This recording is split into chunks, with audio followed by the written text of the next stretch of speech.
Hello everyone, welcome back to Magnet Brains. My name is CS Payal Popli and इस video में हम देखने वाले हैं टेस्ट नंबर 17। मैं दिखाऊंगी, आप देखेंगे, साथ में अटेम्प्ट भी करेंगे। एंड 17 नंबर के टेस्ट पे हम आ गए हैं। दैट मीन्स 16 टेस्ट हमने ऑलरेडी कंप्लीट कर लिए हैं। अगर आपने अपने एंड से वो अटेम्प्ट नहीं किए हैं, किस चीज़ का वेट करो, जल्दी जाके करो। टर्म 1 की प्रिपरेशन के लिए ही है और हमें चाहिए टर्म 1 में हमारे बहुत अच्छे मार्क्स आए। सो सारे स्टूडेंट्स प्लीज़ जाके वो 16 के 16 टेस्ट अटेम्प्ट कीजिए, आंसर कीजिए और देखिए आपकी आंसर की से आपके आंसर्स मैच कर रहे हैं या नहीं कर रहे हैं। कौन से क्वेश्चन में आपको डाउट जा रहा है वो मेंशन कीजिए कमेंट सेक्शन में, ताकि हम जब डाउट सेशन रखें हम उन क्वेश्चंस को अपने डाउट सेशन में इंसर्ट कर सकें।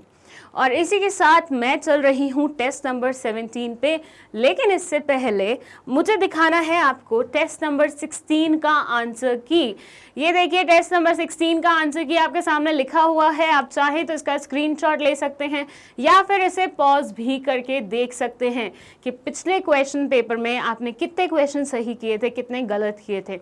और do let me know in the comment section आपको कितने मार्क्स स्कोर की, मतलब आपने कितने मार्क्स स्कोर किए हैं। अच्छा, I have seen one guy, Mayank, पूरा नाम मैं भूल रही हूँ, मयंक और एक खुशी नाम की लड़की है। ये दोनों बच्चे काफ़ी कंसिस्टेंट हैं when it comes to attempting these test series. So अगर आपको भी स्टूडेंट ऑफ द मंथ का अवार्ड चाहिए मैग्नेट ब्रेन्स की तरफ से, तो कंसिस्टेंसी रखिए। ठीक है, मैं आपको एक रिलैक्सेशन ये दे रही हूँ कि अभी एंड तक, जब तक मंथ एंड नहीं हो जाता और हम वो स्टूडेंट ऑफ द मंथ का कैलकुलेट नहीं कर लेते, तब तक आपके पास मौका है। आपने जो टेस्ट सीरीज़ नहीं अटैम्प्ट किए हैं जाके उन्हें अटैम्प्ट कीजिए, बट आंसर की पहले मत देखना, ठीक है। सो फिर हम शायद आपको भी कंसिडर कर ले फॉर दैट अवार्ड, ठीक है। चलिए देखिए ज़रा अपना आंसर की और पता लगाइए कितने क्वेश्चन सही थे, कितने गलत थे। अब चले फिर हम 17th टेस्ट पे। फर्स्ट क्वेश्चन 17th टेस्ट का है, Google and Microsoft make the provision of crash laundry, gym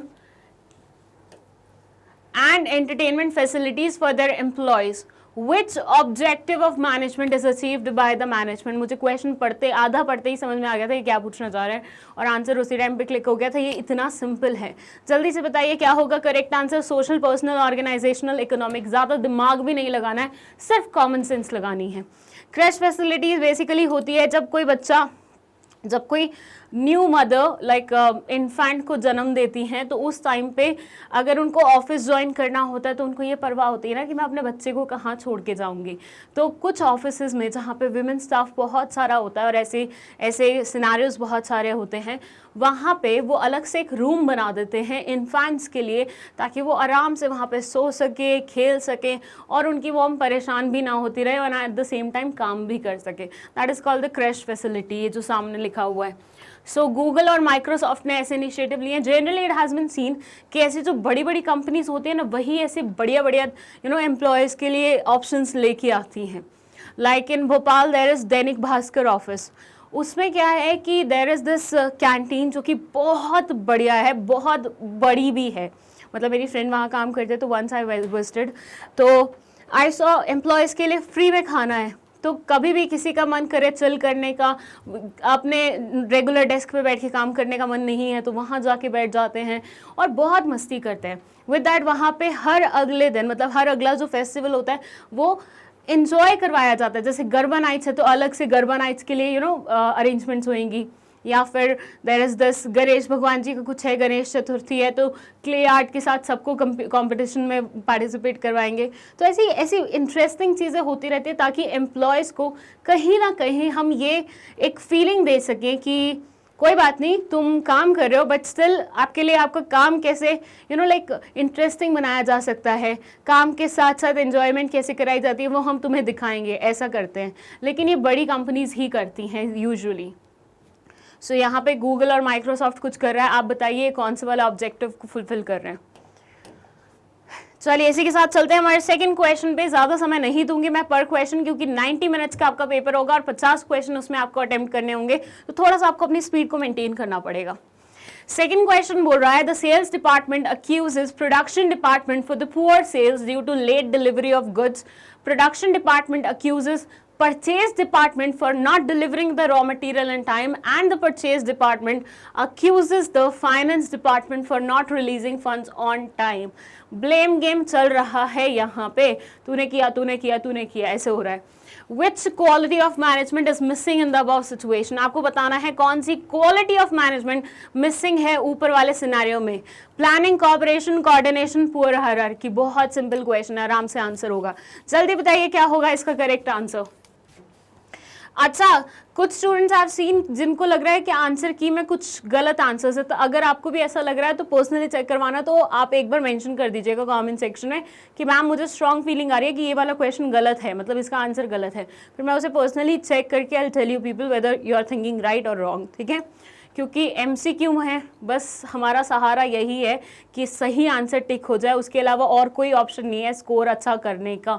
तो MCQ में थोड़ा सा रिस्क बना रहता है हमेशा, इसलिए थोड़ा पर्टिकुलर रहिएगा चीज़ों के बारे में।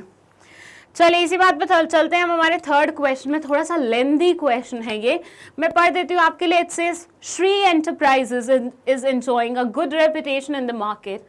Kavita, the general manager, has acquired her MBA degree from Oxford University, and as a result of her knowledge of management principles and excellent managerial competence, the enterprise is successful because of the good management. The effect of management is noticeable because targets are being met in time, employees are happy and satisfied, and there is orderliness instead of chaos. She motivated her team so well that the individual members were able to achieve personal goals while contributing to the overall organizational objectives. She is a visionary and understands the value of good personnel in an organization. Hence, she proposed to keep budget for opening new creche for the kids of female employees. यहाँ पे भी वही हो रहा है. Which nature of management is highlighted in the case study? आपको बताना है मैनेजमेंट की कौन से वाली नेचर को हाईलाइट किया गया है श्री एंटरप्राइजेस की केस स्टडी से। Management is an art, management is a science, management is a profession, both science and art. जल्दी बताइए, हमने मैनेजमेंट को 3 चीजों से कंपेयर किया था चैप्टर में, आर्ट से, प्रोफेशन से, साइंस से। आप बताइए यहाँ पे वाला किस नेचर वाला मैनेजमेंट डिस्प्ले हो रहा है, हाईलाइट हो रहा है। मैं थोड़ा सा साइड हो जाती हूँ ताकि आप चाहें तो इसका स्क्रीनशॉट ले सके या फिर पॉज करके आराम से रीड करके आंसर कर सके। बट ध्यान रखिएगा ज़्यादा समय भी मत लीजिएगा, बिकॉज हमारे पास सिर्फ 90 मिनट होंगे पेपर में। इसी के साथ चलते हैं हम हमारे क्वेश्चन नंबर 4 पे, और ये है principles enable a better understanding of the relationship between human and material resources in accomplishing organisational purposes. Which of the following characteristics of principles of management is reflected in the above statement? एक tip दे रही हूँ, 2 test series में ऐसी tip नहीं देनी चाहिए, but ये ध्यान दीजिएगा कि कई बार वो मैनेजमेंट की कैरेक्टरिस्टिक्स पूछते हैं, कई बार वो प्रिंसिपल्स ऑफ मैनेजमेंट की कैरेक्टरिस्टिक्स पूछते हैं। दोनों अलग अलग पढ़े थे हमने अलग अलग पॉइंट्स में, राइट। सो थोड़ा सा ध्यान दीजिएगा कि एक है कैरेक्टरिस्टिक्स ऑफ मैनेजमेंट और दूसरा है characteristics of principles of management. थोड़ा सा आंखों को और दिमाग को खोल के क्वेश्चन पढ़िएगा, इंटरचेंज मत कर देना या फिर कंफ्यूज मत होना कि इन्होंने सीधा कैरेक्टरिस्टिक्स पूछे मैनेजमेंट के और कुछ भी तुम आंसर करके आ रहे हो। नहीं, प्रिंसिपल्स ऑफ मैनेजमेंट की कैरेक्टरिस्टिक पूछने की बात हो रही है। चलिए, तो 4 ऑप्शन कुछ इस तरह से हैं। Principles are flexible in nature, principles are contingent, principles are behavioural and general guidelines. बताइए क्या होगा correct answer of this question. Side हो जाओ, स्क्रीनशॉट ले लिया, पॉज कर लिया, अब नेक्स्ट क्वेश्चन पे चलते हैं। Next question है question number 5. It says when a superior does not fulfill the promise to raise the salary wages of workers on achievement of target effectively and efficiently, it is violation of dash principle of remuneration, principle of discipline, both A and B, none of the above. मेरे साथ कोई ऐसा करे मैं तो organisation छोड़ के भाग जाऊँ। मतलब पहले वादा किया तुमने कि सैलरी बढ़ाओगे, अच्छे अच्छे ऐसे ऑप्शंस दिए और उसके बाद तुम बढ़ा नहीं रहे हो, क्या बात है भैया, ऐसे नहीं चलेगा। तो आप बताइए कौन से वाले प्रिंसिपल का वायलेशन हो रहा है। ऐसे वर्ड्स को भी ध्यान से पढ़ा कीजिए, क्योंकि कई बार हम क्या सोचते हैं, ये पूछ रहे हैं कौन से वाला प्रिंसिपल फॉलो हो रहा है, नहीं, कौन से वाले प्रिंसिपल का वायलेशन हो रहा है, that you have to tell in this question. ठीक है, चलिए हो गया ये क्वेश्चन। चलिए नेक्स्ट पे, नेक्स्ट है क्वेश्चन नंबर 6। ये है नीलेंदर के बारे में। Okay, weird name. Okay. Nilender, a manager, expects his subordinates to work with happiness and pleasure of being in the organization. Which principle is followed in this situation? Order, spirit de corps, discipline, equity. So एक manager भाई साहब चाह रहे हैं कि मेरी organisation में जो भी काम करते हैं वो अच्छे से रहें, हैप्पी रहें, क्योंकि वो मेरी ऑर्गेनाइजेशन में काम कर रहे हैं. तो यू हैव टू टेल कौन से वाले प्रिंसिपल को फॉलो किया जा रहा है. यहाँ पे 4 ऑप्शंस आपके सामने लिखे हुए हैं. Choose the right one. And इसी के साथ चलते हैं हमारे नेक्स्ट क्वेश्चन पे. That is question number 7 and it says that consist of various macro level factors related to the means of production and distribution of wealth which have an impact on business and industry. Economic environment, political environment, social environment, legal environment. बताइए. Dash consists of various macro level factors related to the means of production and distribution of wealth which have an impact on business and industry. 4 factors, 4 dimensions लिखी हुई हैं environment की. हर एक test में एक ना एक क्वेश्चन यहाँ से आया ही हुआ है. और मैंने आपको बहुत बार बोला है डायमेंशंस ऑफ बिजनेस एनवायरनमेंट बहुत तसल्ली से पढ़ के जाना है, क्योंकि ये वो होते हैं ना ऐसे टॉपिक्स जिनकी प्रोबेबिलिटी हाई होती है सीबीएसई द्वारा पूछे जाने की. ये वो वाला क्वेश्चन है, मतलब ये वो वाला टॉपिक है. सो अच्छे से पढ़िएगा इसको. चलिए नेक्स्ट क्वेश्चन, क्वेश्चन नंबर 8. जिस भी क्वेश्चन में आपको कोई भी डाउट हो, आंसर की आप देख लोगे, बट कई बार होता है ना कि समझ में नहीं आता कि यार ये आंसर क्यों हुआ, मुझे इस क्वेश्चन में डाउट जा रहा है. वो सारे डाउट्स आप कमेंट सेक्शन में लिख देना. अगर मैं आजकल में एंटरटेन नहीं कर रही हूँ, दैट मीन्स मैंने एक डाउट सेशन के लिए ऑलरेडी सोचा हुआ है जिसमें मैं ये सारे डाउट्स साथ में उठाऊंगी. तो जितने भी डाउट्स होंगे अभी मेंशन कर देना, क्योंकि मैं फिर वही वाले लूँगी इनिशियली. ठीक है, एक्स्ट्रा नहीं ले पाऊंगी अगर टाइम नहीं होगा तो. और might be will have a live session so that आप उसी टाइम भी स्पॉन्टेनियसली पहुंच पाएँ. चलिए 8th क्वेश्चन है. विच component of general environment of business prohibits the advertisement of alcoholic beverages? Economic environment, political environment, social environment, legal environment. ये वो cigarette जैसा एग्जाम्पल हो गया. सिगरेट के पैकेट पर लिखा रहता है ये लंग्स के लिए क्या है, खराब चीज़ है. वैसा ही कुछ है. चलिए नेक्स्ट क्वेश्चन पे. That is question number 9 and it says Philips, a company manufacturing light bulbs, incurred heavy expenditure on scientific research and development and discovered a technology that made it possible to produce an energy efficient light bulb that lasts at least 20 times as long as standard bulb. कुछ नहीं होता ऐसा. हम इतने महंगे bulb लेके आते हैं, उसके बाद भी वो 6 महीने के अंदर खराब हो जाते हैं. फालतू के प्रोमिसेस होते हैं बल्ब वाली कंपनीज का. It resulted in growth and profitability of company. Identify the dimension of business environment mentioned above: political, social, legal, technological. अच्छा, मैं बीच में कुछ चीज़ें बोलती रहती हूँ. ये क्यों बोलती हूँ? ताकि आप क्वेश्चन से उनको लिंक करें, और अगर सेम क्वेश्चन पूछ लिया जाए एग्जाम में तो आपको फट से आंसर क्लिक करे. अरे मैम ने उस टाइम पे ये बोला था, अरे ये हुआ था, ये ऐसे हुआ था, तो आपको आंसर क्लिक करेगा. हम ना चीज़ों को लिंक करते हैं, हमारी ह्यूमन नेचर होती है वो चीज़. सो आप भी जब अपने एंड से कुछ पढ़ते हैं तो कोशिश किया कीजिए उस टॉपिक को किसी ना किसी इंसिडेंट से या अपनी रियल लाइफ से कनेक्ट करने की. ऐसी चीज़ें हमें लाइफ लॉन्ग याद रहती हैं. बचपन से ऐसी चीज़ें जो मैं खुद के साथ या अपनी लाइफ के साथ लिंक करते हुए पढ़ती थी, वो आज भी मुझे याद है. बाकी सब उड़ चुका है. सो ध्यान दिया कीजिए इस ऐसी चीज़ों का. ठीक है, ये प्रैक्टिकल एप्लीकेशन भी होता है चीज़ों का. चले फिर 9th क्वेश्चन, मतलब 10th क्वेश्चन पे. टोटल होंगे हमारे 20 क्वेश्चंस और 10वें पे हम आ चुके हैं. ये क्वेश्चन बोल रहा है planning gives direction, reduces the impact of change, minimises waste and redundancy and dash, establishes chaos among departments, sets the basis used for promotion of individuals within the organization. Planning guarantees safeguard from external environment, sets the standard use in controlling. और ये है आपके सामने question. देखिए, मैं Hindi interpretation या फिर hint आपको इसलिए नहीं दे रही हूँ क्योंकि टेस्ट में आपको ऐसा कोई हिंट नहीं मिलने वाला. जो भी टीचर्स आपको पहले हिंट विंट दे देते हैं प्रैक्टिस के नाम पे, टेस्ट सीरीज के नाम पे, वो आपके फ्यूचर के साथ खेल रहे हैं, क्योंकि आपको पेपर के टाइम पे वो आके उसका हिंट या फिर हिंदी इंटरप्रिटेशन नहीं बताने वाले हैं. तो सिर्फ वही टेस्ट देखिएगा जिनमें आपको स्ट्रिक्टली क्वेश्चन ही पढ़ाया जाएगा. That's it. क्योंकि बाकी सब चीज़ें पेपर में नहीं आएंगे, सिर्फ क्वेश्चंस आएंगे. और खुद इंटरप्रिटेशन की आदत डालिए, तभी फ़र्क पड़ेगा. और ये टेस्ट सारे अटेम्प्ट करने हैं या आप लोगों के लिए बन रहे हैं स्पेशली। चलिए फिर नेक्स्ट क्वेश्चन पे। दिस इज क्वेश्चन नंबर 11 और ये बात कर रहा है सुपरफाइन राइस लिमिटेड के बारे में। Has the largest share of 55% in the market. Okay, ऐसा केस स्टडी पहले भी पूछा जा चुका है, पहले क्वेश्चन अलग था, यहाँ पे क्वेश्चन अलग है, ठीक है। तो जो पहले टेस्ट अटेम्प्ट कर चुके हैं उनको ये केस स्टडी पता होगा।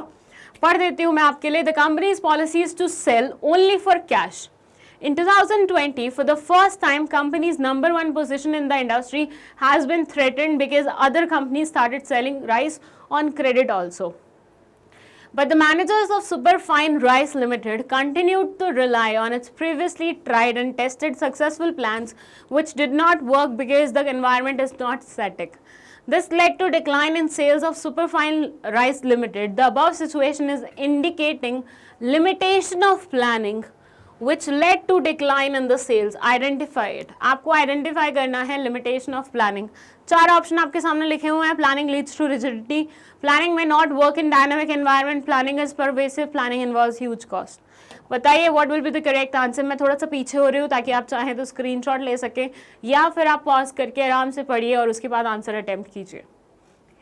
सारे क्वेश्चन के आंसर एक ही कमेंट में दीजिएगा और अपना प्रीवियस टेस्ट में कितना स्कोर किया है, इस टेस्ट में क्या डाउट है, वो भी कोशिश कीजिएगा एक ही कमेंट में लिख दे। बहुत सारे बच्चे ऐसा कर भी रहे हैं, आप सीन पहले वो बताते हैं कि मैम लास्ट टेस्ट में हमने इतना स्कोर किया, आंसर की इस टेस्ट की ये है, और लास्ट में लिख देते हैं कि इस क्वेश्चन में मुझे डाउट गया। ये बहुत सही है क्योंकि फिर ऐसे ना सारी चीज़ें साथ हो जाती है ना, तो इधर उधर दिमाग नहीं लगाना पड़ता, ध्यान नहीं देना पड़ता। Very nice. और जो भी ऐसा कर रहे हैं वो तो बढ़िया ही है, जो नहीं कर रहे हैं वो भी ऐसा करना शुरू कर दो। चले फिर नेक्स्ट क्वेश्चन पे। Next question is question number 12। ये है असर्शन रीजनिंग वाला क्वेश्चन। ये बोलता है the various functions of management are inter related, however planning provides the basis for all the functions. Okay, और रीजन है planning is a continuous activity. 4 option जो दिए हुए हैं वो ये हैं कि ए और आर दोनों सही हैं और R is the correct explanation of A। Assertion reasoning में होता क्या है, मैं थोड़ा सा बता देती हूँ, क्या काफ़ी सारे स्टूडेंट्स आप सीन जिनको कन्फ्यूजन जा रहा है इनमें। असर्शन में एक स्टेटमेंट लिखी होती है, फिर एक और स्टेटमेंट लिखी होती है, और जनरली जो स्टेटमेंट सेकंड नंबर पे लिखी होती है ना, वो फर्स्ट वाले को एक्सप्लेन कर रही होती है, रीज़न दे रही होती है कि हम ऊपर वाली स्टेटमेंट क्यों बोल रहे हैं, ठीक है। अगर ऐसा होता है तो हम आंसर लगाते हैं ए, क्योंकि यहाँ लिखा हुआ है दोनों स्टेटमेंट सही भी हैं और R is the correct explanation of A, मतलब ये सही तरीके से इसे रीजन देते हुए एक्सप्लेन कर रही है। दूसरा ऑप्शन होता है कि ये वाला स्टेटमेंट भी ठीक है, ये वाला स्टेटमेंट भी ठीक है, लेकिन R ढंग से ऊपर वाली चीज को एक्सप्लेन नहीं करी या फिर उससे लिंक्ड नहीं है। So A and R are true but R is not correct explanation of A, ठीक है। और फिर होता है A is true R is false, मतलब ऊपर वाली स्टेटमेंट सही है, नीचे वाली स्टेटमेंट ही गलत है। रीजन तो वो क्या दे कि स्टेटमेंट ही गलत है। और लास्ट वाला ऑप्शन होता है कि असर्शन, मतलब जो बेस था तुम्हारा स्टेटमेंट था वही गलत था, उसको रीजन देने वाला फिर भी पॉइंट ठीक था, ठीक है। तो इस तरह से असर्शन रीजनिंग वाले क्वेश्चन होते हैं। ज़्यादा जानकारी के लिए टिप्स एंड ट्रिक्स वाली असर्शन रीजनिंग वीडियो बनी हुई है, वो देख सकते हैं आप। ये आपको मिल जाएगी टर्म 1 की प्रिपरेशन के लिए, जो एक प्लेलिस्ट बनाई है जिसमें इनिशियली सारे MCQs केस स्टडीज़ की वीडियोज़ है, उसी में एंड में आपको ये वीडियो मिलेगी, ठीक है।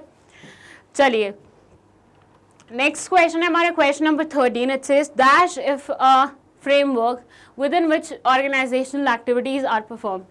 डैश इज आएगा यहाँ पे, dash is a framework within which organizational activities are performed.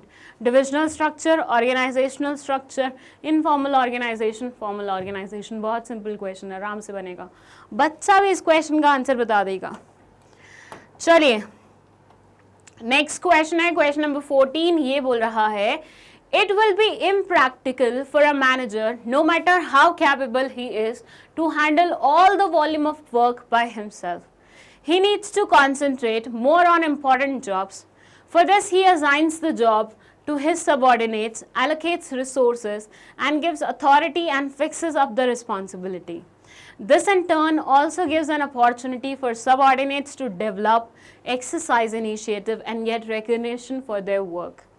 Name the concept involved in the above process which helps the superior to reduce his workload.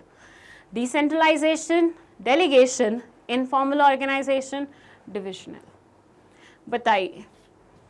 मैं थोड़ा सा स्क्रीन से बाहर जा रही हूँ ताकि आप चाहें तो इसका स्क्रीनशॉट ले सकें या फिर पॉज करके आप देख सकते हैं क्या होगा इसका करेक्ट आंसर, बट ज़्यादा टाइम मत लीजिएगा. चलिए नेक्स्ट क्वेश्चन पे चलते हैं. सिर्फ 5 क्वेश्चन इसके बाद और बाकी हैं, फिर हम 20 क्वेश्चन का ये टेस्ट सीरीज कंप्लीट कर लेंगे. ये है पूजा अरोरा के बारे में. ओके, जिन स्टूडेंट्स को नहीं पता है, मैं भी अपने नाम के पीछे अरोरा लगा सकती हूँ क्योंकि पोपली की जगह we can use Arora also. Arora is basically बहुत सारे अलग अलग सरनेम्स को मिला के एक कंबाइंड सरनेम होता है. ठीक है, तो यहाँ पे पूजा अरोरा लिखा हुआ है. Is working as a general manager in Mahak creations. Okay, बचपन में मेरी क्लास में एक लड़की थी Mehak. I used to dislike her a lot. Okay, so Mehak Creations is a FMCG company having non-similar products. She is a tough taskmaster and expects strict compliance to the organizational rules and procedures from her subordinates. She believes in promoting self-reliance and confidence amongst her subordinates. The company has recently opened its new branch in Singapore. Oh bhai. The business environment is going to be quite different, but as a general manager, she is confident and that the company will be able to modify its presence, its structure, and a revision of interrelationship amongst managerial levels will pave the way for the smooth transition. What type of organizational structure is discussed in this case study? Functional, divisional, formal, informal. बहुत ही सही किस्म का question है. चलिए देखिए question आराम से. Screenshot लेना है तो वो लीजिए या फिर पॉज करके आंसर अटेम्प्ट कीजिए. और इसी के साथ चलते हैं हम हमारे नेक्स्ट क्वेश्चन में. ये है अमन चड्डा के बारे में और इस तरह का केस स्टडी हम ऑलरेडी पढ़ चुके हैं. यहाँ पे बस क्वेश्चन डिफरेंट है. ठीक है, ये बोल रहा है Aman Chadha started Bulls Eyes, a company for providing cyber security solutions to businesses. Its objective is to prevent, detect, and respond to cyber attacks and protect critical data. He was a hard-working software engineer and an expert in cyber security. His reputation grew by leaps and bounds as he was not only a person of integrity but also did his work with the utmost honesty and sincerity. The business started growing day by day. He was delighted when he was offered a big project by the Ministry of Defense. Wow. While working on the project, he found that the volume of work made it impractical for him to handle all the work by himself. He decided to expand the team. The company maintained a close liaison with a local engineering college. During a campus placement, Ishan and Vrinda were appointed to work for the new project. He found the new employees capable, enthusiastic, and trustworthy. Aman Chadda was thus able to focus on objectives, and with the help of Ishan and Vrinda, the project was completed on time. Not only this, Aman Chadda was also able to extend his area of operations.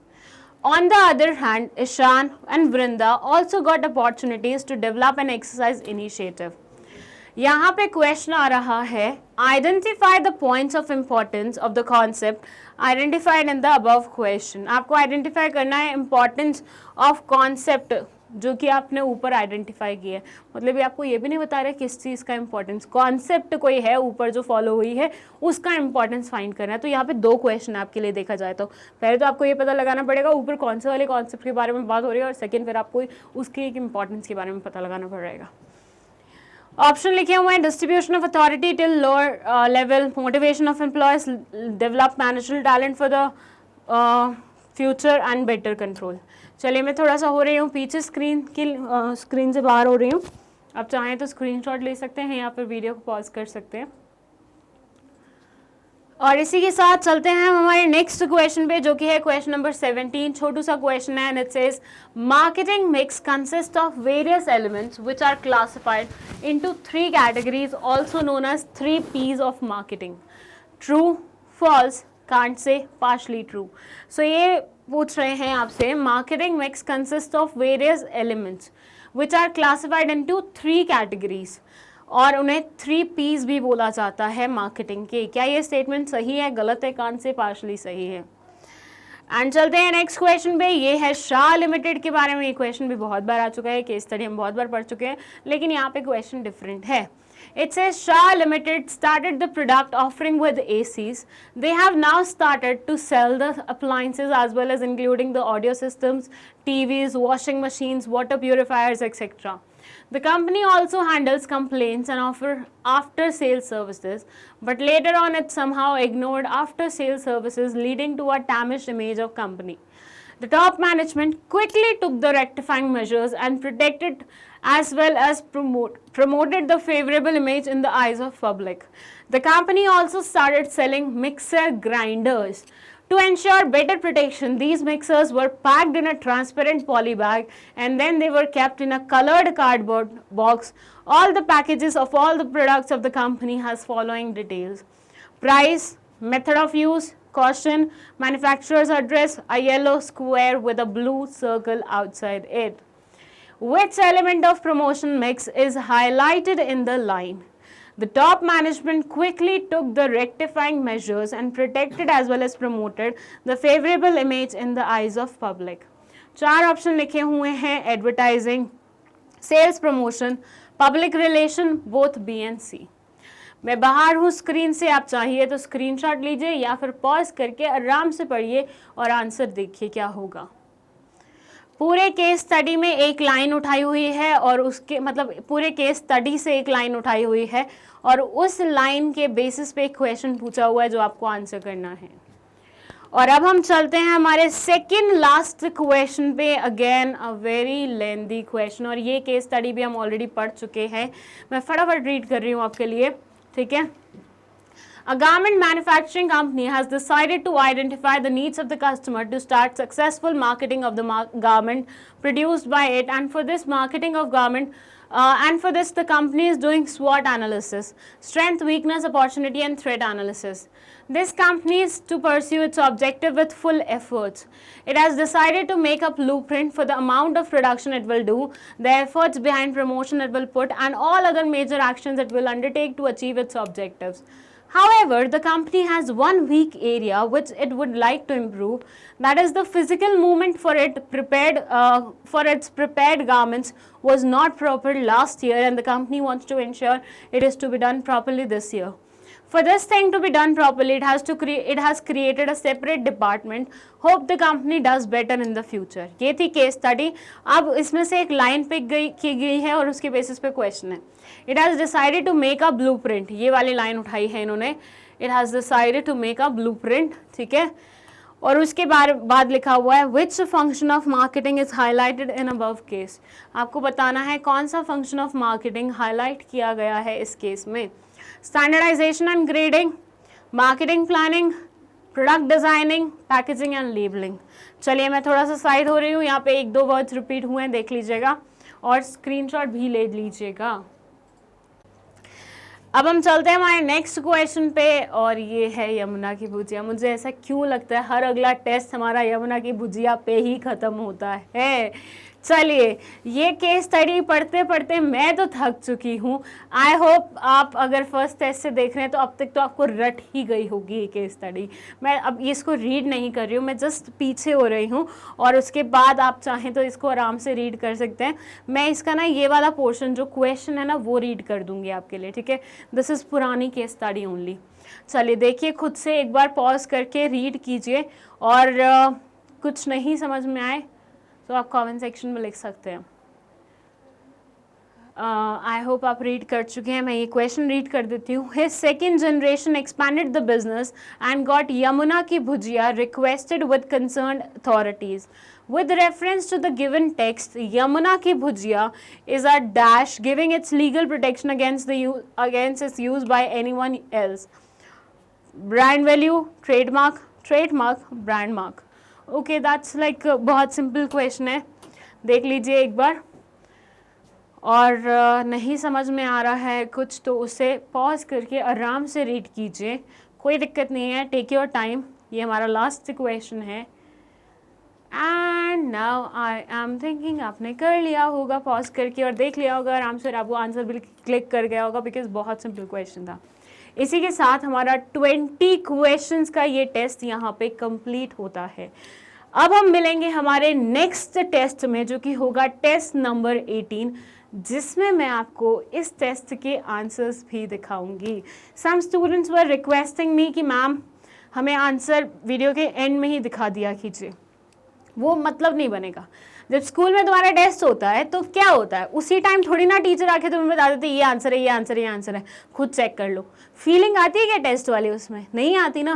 तो ये proper test हो रहे हैं जिसमें हमें student of the month को select करना है। सो उसके लिए हमें देखना पड़ेगा कौन सा स्टूडेंट कितना पार्टिसिपेट कर पा रहा है। अगर मैं आंसर्स उसी टाइम दिखा दूंगी, फटाफट तुम कॉपी करोगे, कॉमेंट सेक्शन में लिखोगे, बुद्धू बना दोगे मुझे, ऐसे थोड़ी ना चलेगा। इससे मैं वेट करूंगी, 24 आवर्स का तुम्हें समय दिया जाएगा और तुम उसमें अटेम्प्ट करो और उसके बाद तो आंसर आएंगे ही ना। कौन सा छुपा के रख रहे हैं हम आंसर की, नहीं दिखाना है, नहीं दिखाना है, कुछ पैसे लगेंगे, नहीं ना, दिखा रहे हैं। अगले दिन आओ, टेस्ट करो, चेक करो और पता लगाओ कि परफॉर्मेंस कैसी जा रही है। इसलिए एंड में नहीं दिखा सकते, अगले दिन ही दिखाएंगे। सो वेट कीजिए 24 आवर्स का और all the best for your preparation, क्योंकि 18th वाला अटेम्प्ट करना है तो उसके लिए दोबारा से एक बार रिफ्रेश करके आइएगा अपने सारे कॉन्सेप्ट्स को। ठीक है, इसी के साथ यहीं पे इस वीडियो को ख़त्म करते हैं। Thank you so much for watching this video.